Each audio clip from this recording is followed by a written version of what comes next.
Hey guys, what's up? It's Brandon Lewin from BrandonMLewin.com. Woof. How you guys doing? Hope you guys are doing awesome. So I got a great tip for you guys when it comes down to creating ads on Facebook. You probably have been wanting to spy a little bit on your competitors. And to be quite honest with you, I don't like focusing too much on what competitors do because I believe you just need to bring what's best for you. But it's always good to kind of get an idea of what the prospects or what the prospective opportunity is with what your competitors are doing. So you can take a look and just see how well they're possibly creating ads or how horrible they are at creating ads, and that might just boost up your confidence a little bit better. What I'm finding is that as I actually am looking at this from more of a client perspective, a prospective, if I could get my words right, but you get what I'm saying. I'm looking at the prospects with clients, and then I'm using it to gauge whether they actually need some help and if I can help them. And so there's plenty of opportunity. So let me show you how you can do this. And this way you can actually do a little recon. And even if you're a marketer yourself and you want to look at some of what your prospects, clients are looking, or prospective clients, what their ads look like, this is a perfect opportunity to do that. So really what you have to do is you start off with a search box and you enter in a competitor's name, or you could put in a prospective client's name in there. And for example, I put in Remax, Keller Williams, Realty Austin. I do focus a lot on the real estate industry, so those are the people that I'm looking at. But you could just type in these names and you could find the page. So if we just typed in Remax, oops, let me do that. So we hit that, and they're gonna come up with some searches, and then what we're gonna actually do, so we're just gonna click on the page. We don't have to like it or anything like that. We just need to click on the page. Page loads. You actually can scroll down, and you're gonna come to this little section called Page Transparency, and you're gonna click on Page Transparency. And this is going to allow you to see a lot of behind the scenes. So you can see here page history, how many times it's changed its name, merged with other pages, people who manage this page. You can see that. You don't actually have their specific details. But then this is the part where you really want to look for is view ad, and then it's going to say this page currently is running ads. And so you can go ahead and click that,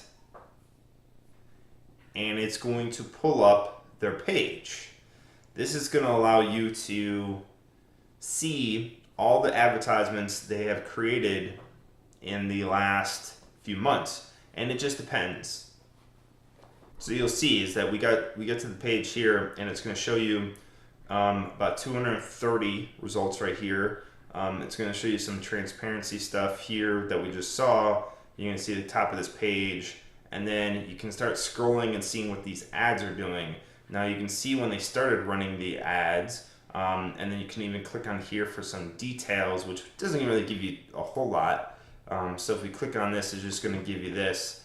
And then we're going to go back, and then you can just scroll down. So they have a lot of the same variations. What I'm going to assume based on this is that they're using the same ad for specific demographics. So you can see Southern Plantation, bi-level, tri-level, Southern Plantation, Victorian row homes. So you're going to see that they have these ads up and running, and they're probably for specific areas, and that's what they're doing is they have pretty much the same ad running over and over again, but it's just going to be for different locations. I'm hoping that's what it is. If not, it's a big waste of money on their part. But then you can start to see, different ads that they have down here. So these were launched in April 2019. So you can start to see and get a feel for what they're doing. Now, Remax is a big company, so they're spending a lot of money on just specifically doing branding more likely. I mean, all these pages are driving them back to the actual website. This isn't really, they're not looking to do some lead capture. So there's that. So you just have to keep that in mind. If you're, let's say you're a realtor and you're looking to create ads, this is not what I would recommend. But this gives you an idea of what they're doing. This is, again, just kind of gives you, oh, you're doing great, or nope, you're on the wrong track, or you're really on the right track because they don't know what the heck they're doing. That gives you that kind of reassurance, really, is what it comes down to. So again, you can do this for multiple, I did this for a specific RE/MAX office that I know that's located locally, and these are some of the ads that they're running. Now, I personally would not recommend these ads. This is, again, they might be getting good results, but you can see they've been running this from May 14th. And they're targeting a specific location here that they're driving people to search for the value in their home, for sellers, clearly. And then for buyers, they have this, which drives them to a specific page. But I can't imagine, I got to reach out to them just to see if they're actually getting results from these, because I can't imagine they're getting really good results from these type of ads. But that's just my assumption from experience. So here's RE/MAX again, and then let's take a look at another one.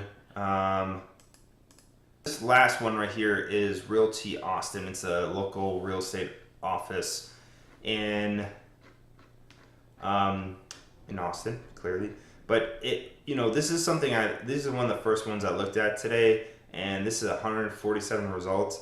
And I'm pretty much looking at, these are all just like, welcome another home, another property just sold, welcome home, another property just sold, ready to be a homemaker, or home ready to make a move.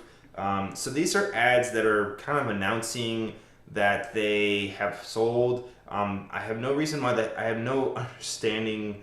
There's really no reason, and I don't understand this, why they're using a hashtag in the actual advertisements on Facebook. Typically, hashtags are used predominantly in LinkedIn's actually started using it quite effectively, but it's always been mostly for Twitter and Instagram to be found. Now they're throwing these in here, and I don't know why, but it just doesn't make any sense to me. But you can again see welcome home, just listed, this house here. So, and they're different agents. They're pretty much the same ad over and over again, just for different agents in possibly different locations. Perhaps this works. It looks like it's more of a branding tool to me than it is really about capturing leads. But perhaps that's what they want to do. This is a larger boutique real estate brokerage. So, they have, over 100 agents, probably closer to like 200. But I just can't imagine this really being that effective. But anyway, the point is, this isn't for me to sit here and assess all these, but it's really to give you an understanding of how this all works. You can go in here and actually, and this is something interesting, they ask you if they were related to politics or issues of importance, which this really doesn't. This is a real estate office, so I don't know why they have this listed here, but somehow. And if you know like specific places you want to search for, you could go in here and put in,